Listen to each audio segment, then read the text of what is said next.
64 के कह रहा है late P, Q, R, S and T be statement says that P is true then both Q and S are true. If both R and S are true then T is false. तो अब हमें ये दो दी हुई है condition. अगर P true है then Q और S दोनों ही ट्रू हैं, और अगर R और S दोनों ट्रू हैं तो T क्या है हमारा फॉल्स है. तो देखिए हमें T बताना है. अगर हमारा T ट्रू होगा तो कौन सी कंडीशन होल्ड करेगी. अब देखिए इसका रिवर्स, इस कंडीशन का अगर हम रिवर्स करेंगे तो अगर T फॉल्स है then at least one of R and S is true. ठीक है, तो अगर हम मान लेते हैं कि T क्या है ट्रू है तो at least one of R and S is क्या हो जाएगा फॉल्स हो जाएगा. तो अगर हमारा पहले मान लेते हैं कि R फॉल्स है, एक कंडीशन तो ये. दूसरा क्या, अगर हमारा S होल्ड कर रहा है, अगर S फॉल्स है तो P क्या कह रहा था, अगर P ट्रू है तो S ट्रू है. तो अगर इसकी कंडीशन देखें तो अगर S फॉल्स है तो हमारा P भी क्या होगा फॉल्स होगा. S फॉल्स क्या इम्प्लाई करेगा, P हमारा फॉल्स है. तो इन दोनों में से एक कंडीशन हमारी होल्ड होगी. अगर T ट्रू है तो at least one of R and P is false. Question 65 is let P, Q, R and S be false statements such that if P true then Q true and Q true then R true. If S is true then at least one of Q and R is false. तो हमें कुछ ऐसे condition दे रखे हैं कि P true है तो Q true है, Q ट्रू है तो R ट्रू है, और अगर S ट्रू है then at least one of Q and R is false. तो इससे हम क्या करेंगे, देखिए एट लीस्ट, अब ये दिया हुआ है at least one of Q and R is false if S is true. ठीक है, तो इसका जब रिवर्स हम करेंगे तो स्टेटमेंट क्या बनेगी, both Q and R are false if S is true. ठीक है, अब हमें ऑप्शन ए में क्या बोल रहा है, अगर Q और R फॉल्स होंगे, both Q and R are true if, ये यहाँ पे देना होगा, if both Q and R are false then S is true. तो यहाँ से ये इम्प्लाई करता है कि अगर दोनों Q और R ट्रू होंगे तो हमारा S क्या होगा फॉल्स होगा. ठीक है, अगर Q और R ट्रू हुए तभी S फॉल्स होगा, लेकिन हमें फर्स्ट ऑप्शन में दिया है कि S फॉल्स होगा तभी Q और R ट्रू होंगे, नहीं. तो ऑप्शन ए हमारा हो जाता है कैंसिल.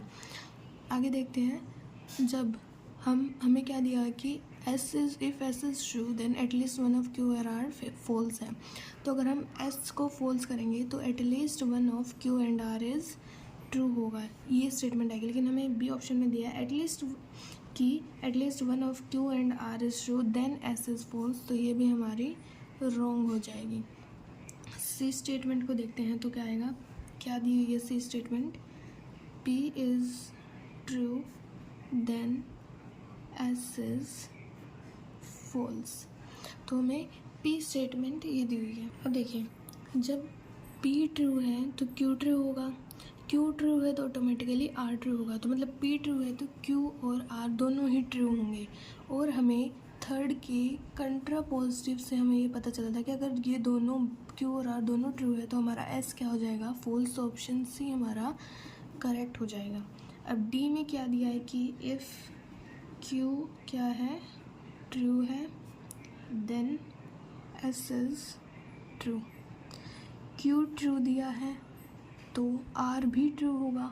अब Q और R दोनों ट्रू है तो S क्या होगा फॉल्स होगा. तो ऑप्शन डी इनकरेक्ट हो जाएगा, ऑप्शन सी हमारा आंसर हो जाएगा.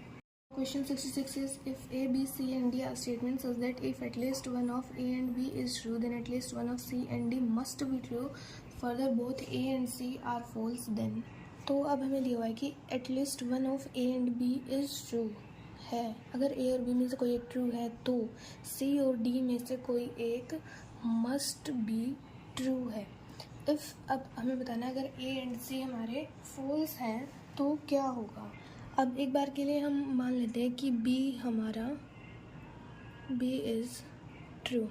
देखिए अगर बी ट्रू है, ए तो हमें दिया हुआ फॉल्स है, बी ट्रू है तो सी और डी में से एटलीस्ट वन हमारा ट्रू होगा। तो देखिए सी तो हमें फॉल्स दिया हुआ, तो सी तो ट्रू नहीं हो सकता, तो डी हमारा क्या होगा, ट्रू होगा। तो बी ट्रू है तो सी क्या, डी क्या है, ट्रू। बी से डी इम्प्लाई कर रहा है, तो कंट्रा पॉजिटिवली देखेंगे तो डी से बी भी इम्प्लाई करेगा। तो अगर हमारा डी फॉल्स होगा तो बी भी फॉल्स होगा। ठीक है, अब देखिए बी को अगर हम मान लेते हैं बी क्या है, फॉल्स है, तो और ए भी हमारा क्या था, ए फॉल्स था एंड बी भी फॉल्स है, तो सी और डी क्या कह रहे हैं कि ए और बी चाहे कुछ भी हो, सी और डी को कुछ अफेक्ट नहीं पड़ेगा, क्योंकि ये कंडीशन वैलिड तब तक ही थी जब ये दोनों में से कोई एक ट्रू था। अब दोनों ही फॉल्स होके बैठे हैं तो सी और डी को कोई अफेक्ट ही नहीं पड़ेगा, नो अफेक्ट। ठीक है, तो डी हमारा ट्रू भी हो सकता है और फॉल्स भी हो सकता है। तो ऑप्शन डी में हमें दिया है कि अगर डी ट्रू है तो डी हमारा यहाँ से क्या है, ट्रू और फॉल्स।